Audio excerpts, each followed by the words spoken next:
Baik, sekali lagi kami mengucapkan selamat datang kepada Menteri Pariwisata dan Ekonomi Kreatif Republik Indonesia yang terhormat Dr. Sandiaga Salahuddin Uno, BPA-MPA, yang akan menyampaikan keynote speech pada webinar nasional pagi hari ini. Terima kasih telah berkenan hadir pada pagi hari ini.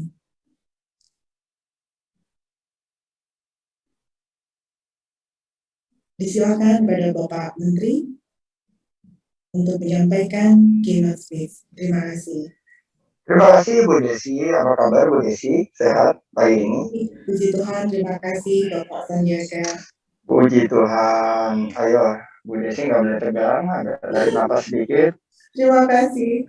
Iya, senang sekali. Ya, karena Bapak. Tarik napas.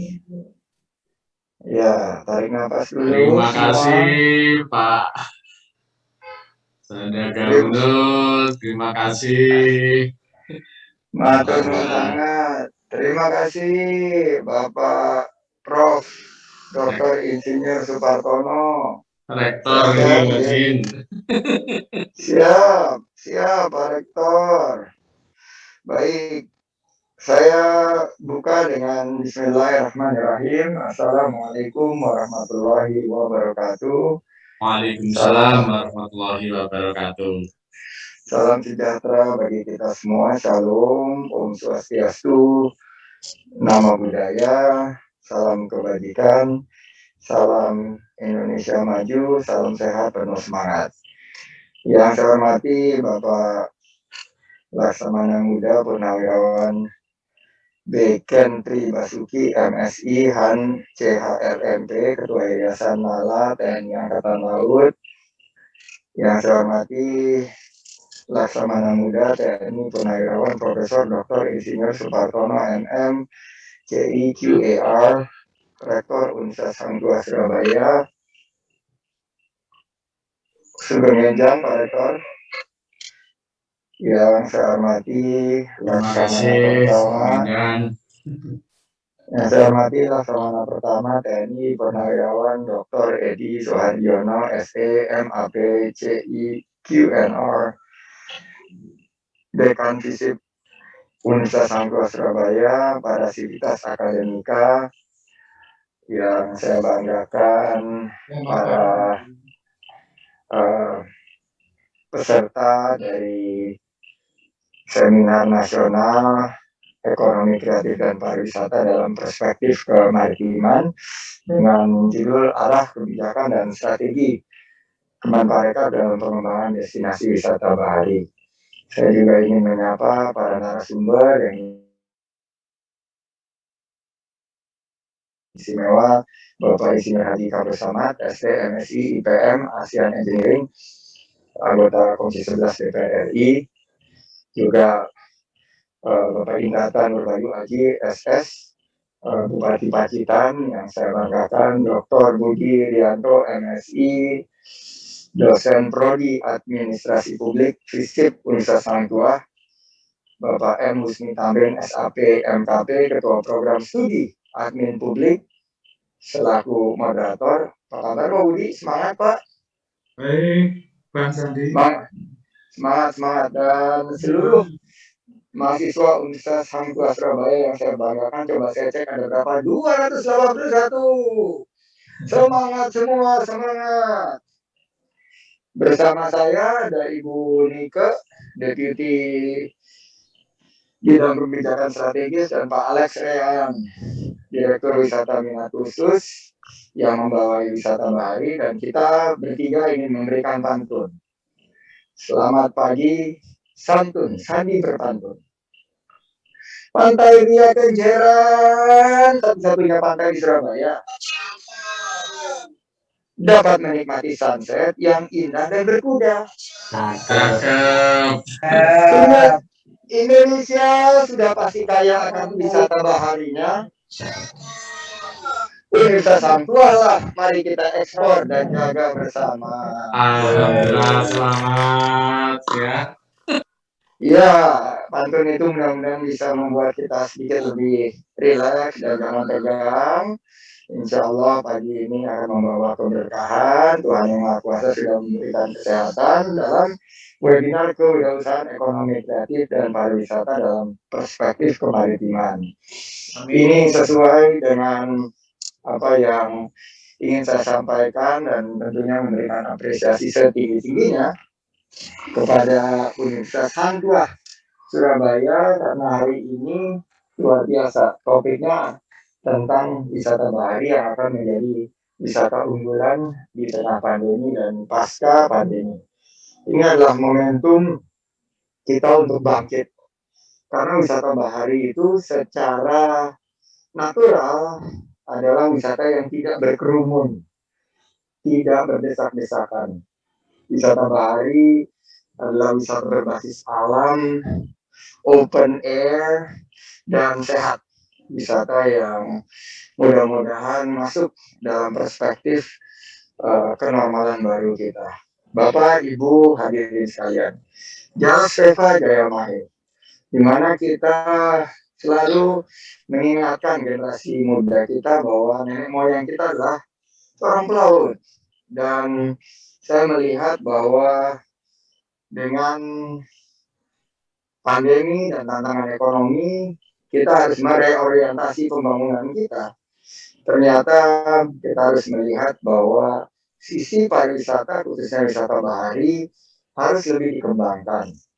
Ribuan hotel dan restoran yang terpaksa tutup, maskapai penerbangan dan tour operator yang mengalami kerugian, harus kita berikan solusi. Dan menurut kami, sebagai bagian dari pemerintah, bahwa pelaku industri pariwisata dan Pentahelix, termasuk Institut Pendidikan, harus melakukan transformasi wisata bahari yang selama ini belum terlalu kita lakukan langkah percepatan. Karena wisatawan ke depan akan traveling dalam kelompok kecil, small group, 5-10 orang, memilih berwisata hanya dengan teman-teman atau solo atau small group travel, dan banyak independent travel dan family trip, maka cocoklah wisata bahari ini. Nah, konsepnya harus CHSE. Apa itu CHSE? Cleanliness, health, safety, dan environmental sustainability. Kebersihan, kesehatan, keselamatan, dan juga keberlanjutan lingkungan. Nah, dulu kita fokusnya di quantity. Berapa juta orang masuk ke Indonesia? Berapa banyak wisatawan mancanegara yang ke Indonesia? Sekarang kita mendorong kualitas. Dari yang masuk ke Indonesia, berapa banyak dampaknya kepada ekonomi kita? Berapa lama tinggalnya? Nah, wisata bahari ini selalu memiliki konsep tinggal yang lebih lama, length of stay, dan juga memiliki konsep quality spending atau kualitas daripada belanjanya kepada masyarakat yang sekitar. Dan kita juga akan mengedepankan kesehatan dulu, safety first dan health first, health aspect. Karena di tengah-tengah pandemi ini kita belajar bahwa kesehatan itu adalah prioritas utama. Nah, inilah yang disebut sebagai wisata minat khusus berbasis alam menjadi preferensi bagi para wisatawan untuk berwisata. Mulai dari kapal cruise, yacht, selam, diving, selancar, surfing, yang sekarang masuk menjadi cabang olahraga resmi di Olimpiade. Ini menjadi satu peluang, dan terus terang ada juga tantangan karena masih ada hambatan akses jalur darat yang selama ini terbatas, harus kita solusikan dengan jalur laut.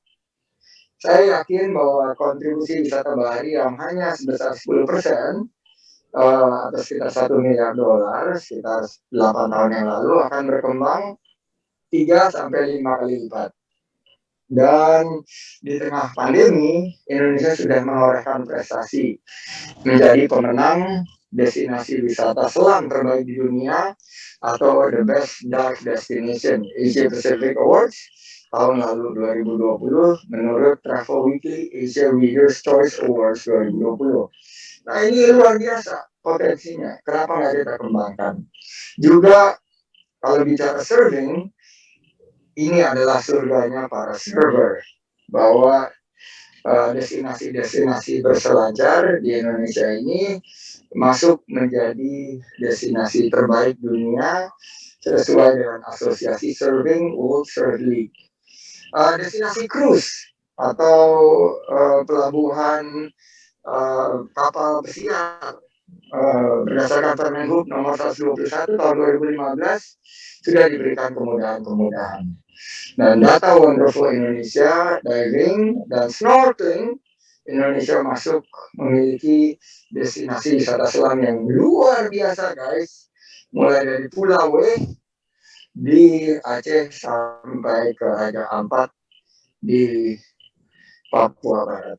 Oleh karena itu kita dorong terus untuk wisata-wisata ini, dan bukan hanya wisata-wisata yang sering kita dengar seperti Bali, tapi wisata-wisata lain yang menurut kami sangat berpotensi. Kami disiapkan luar biasa, ini panjang sekali presentasinya dan akan memakan waktu panjang, tapi saya ingin menggarisbawahi bahwa terkait wisata bahari ini banyak peraturan-peraturan yang sudah kita dapatkan untuk kemudahan. Jadi Ibu Sri Mulyani, Bapak Presiden, Bapak Menteri Perhubungan, semua sudah melakukan adaptasi, inovasi, dan kolaborasi. Nah, strategi pengembangan wisata bahari ke depan, kita akan kembangkan produk wisata bahari. Di sini ada Pak Alex yang sudah kami tugaskan agar produk-produk wisata bahari ini terus bisa berkembang.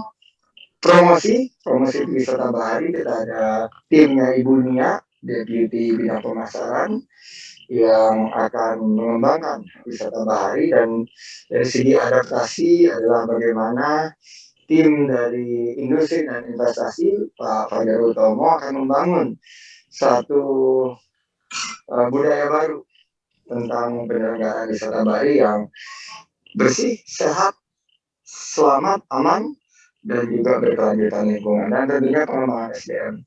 Kita ingin bekerja sama dengan Universitas Hang Tuah untuk membangun SDM pemandu wisata bahari yang mumpuni.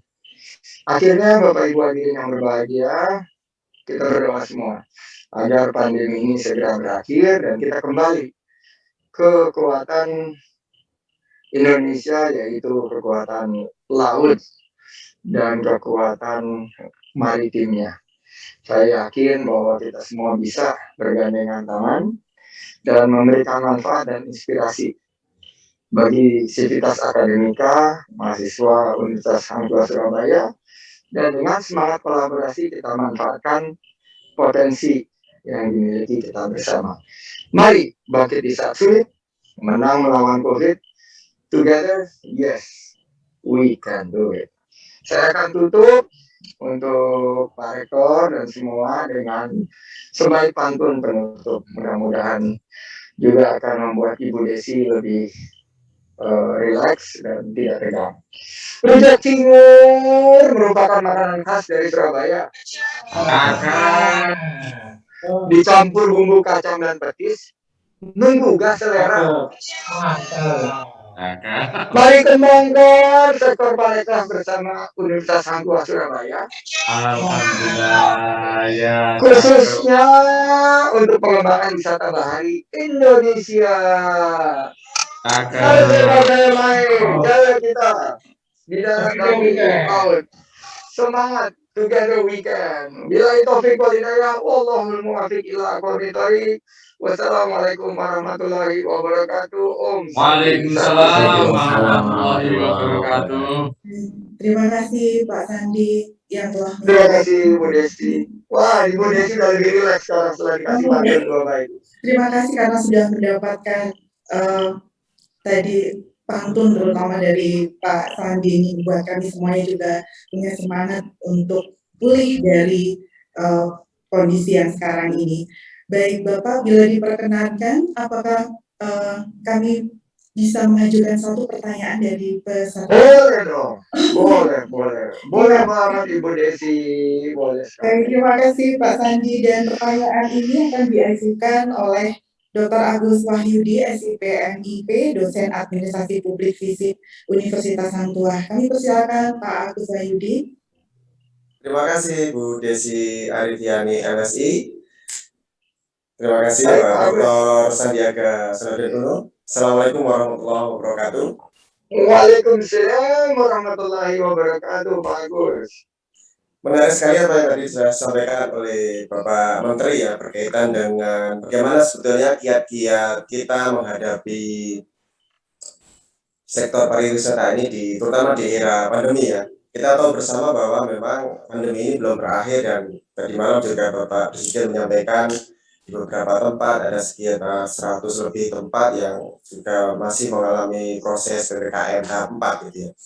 Tadi Bapak Menteri menyampaikan sebuah kiat ya, CHSE ya Bapak ya, Safety First dan Health First ya. Jadi ini saya kira satu hal yang menarik dan menjadi tantangan bagi Kementerian Pariwisata di Indonesia ini. Karena kita melihat bahwa spread area di Indonesia sedemikian sangat luas Bapak ya, mulai dari Banda Aceh sampai ke Merauke gitu ya, dengan jangkauan yang sedemikian sangat luas sekali. Nah, yang ingin saya tanyakan yang pertama adalah bagaimana sebetulnya kiat strategi dan juga kebijakan dari Kementerian Pariwisata untuk mengkoordinasikan pemerintahan di bawahnya, terutama misalnya pemerintahan provinsi, kabupaten kota agar memiliki standar yang sama nantinya dalam kita menghadapi era post pandemi ini ya. Kita sebagai insan beriman kita yakin bahwa pandemi ini akan berakhir dan pasca pandemi ini kita akan menyongsong sebuah era baru dan sebuah semangat baru dan nantinya sebuah harapan baru yang bisa memberikan keselamatan, kesejahteraan dan juga peningkatan ekonomi terutama bagi masyarakat Indonesia. Nah, bagaimana kiat-kiat dan strategi dari Kementerian Pariwisata? Itu yang pertama. Yang kedua yang ingin saya tanyakan dari Bapak Menteri ya, tadi kan Bapak Menteri menyampaikan berkaitan dengan SDM kemaritiman ya.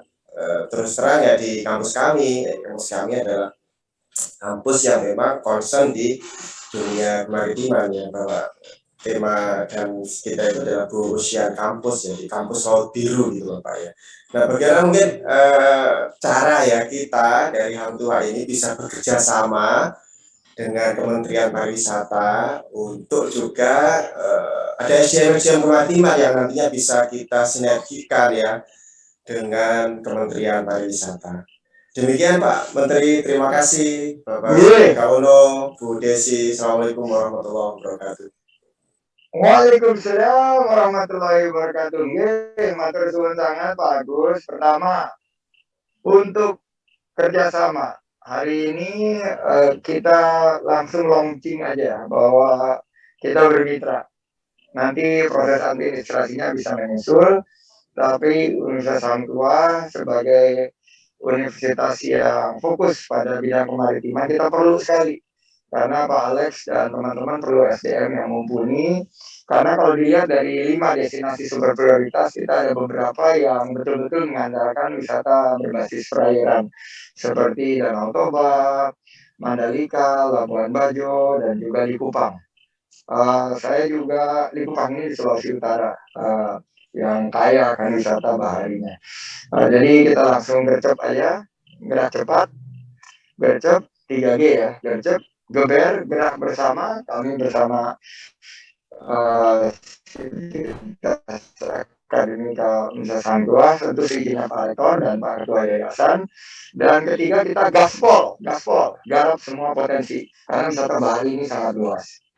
Yang pertama pertanyaan bagaimana strategi kita pertama adalah inovasi.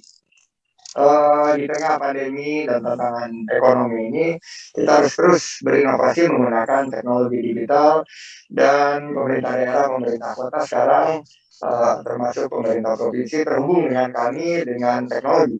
Kami menggunakan big data dan bisa berkembang untuk menghadirkan kebijakan berbasis data. Yang kedua, berkaitan dengan PPKM, kita ada 3 pilar, yaitu tadi inovasi, adaptasi, dan kolaborasi.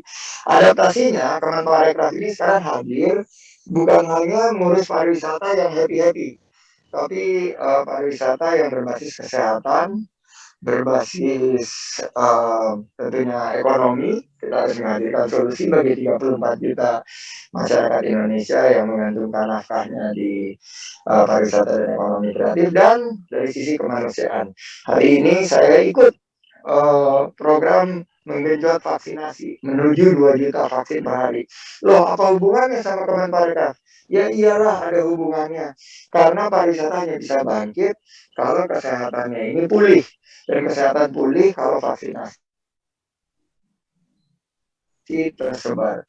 Hari ini saya ada di Madrasah Sanawiyah di wilayah Jakarta Barat, dan di sini kita lakukan program adaptasi tersebut. Kemenparekraf juga ikut membantu sosialisasi vaksinasi di 34 juta masyarakat pelaku parekraf. Dan ketiga adalah berkaitan dengan yang disebut sebagai program kolaborasi. Kita sekarang ini banyak harus mulai bekerja bukan hanya sendiri-sendiri, tapi kita bekerja pentahelix. Demikian Pak Agus, saya ingin perlihatkan teman-teman yang sudah menunggu saya ini. Oh, saya hilangkan dulu background filtersnya. Saya ingin perkenalkan. Ini kalau dilihat Pak Hengki Manurung. Pak Hengki Manurung ini ibu kota, ibu kepala sekolah. Lihat ini teman-teman kami sudah hadir. Ini adalah bagian daripada adaptasi kita untuk melakukan kegiatan vaksinasi sebagai bagian daripada langkah kita untuk mengakhiri pandemi. Mari kita sama-sama bergandengan tangan. Kita gunakan kesempatan ini untuk bersatu padu karena Indonesia memiliki nilai luhur, yaitu gotong royong. Ayo bangkit di saat sulit, menang melawan COVID. Together we can win. Terima kasih. Sampai jumpa. Terima kasih. Terima kasih Pak Andre. Baik, terima kasih Pak Sandi. Mungkin karena memang Bapak sangat sibuk, kalau diperkenankan kami boleh mendokumentasikan kehadiran bersama dengan kami semuanya dengan foto. Boleh sekali. Baik, silakan teman-teman IT untuk membantu mendokumentasikan kegiatan hari ini bersama dengan Bapak Sandiaga dan juga Bapak Rektor, Sumber, serta undangan yang hadir. Yang saya pangapunten Pak Rektor, saya mendahului untuk kegiatan. Ya, terima kasih Pak Sandi, selamat melanjutkan aktivitas. Terima kasih, sukses untuk Sangkua, ditunggu kerjasamanya. Terima kasih. Terima kasih Bapak.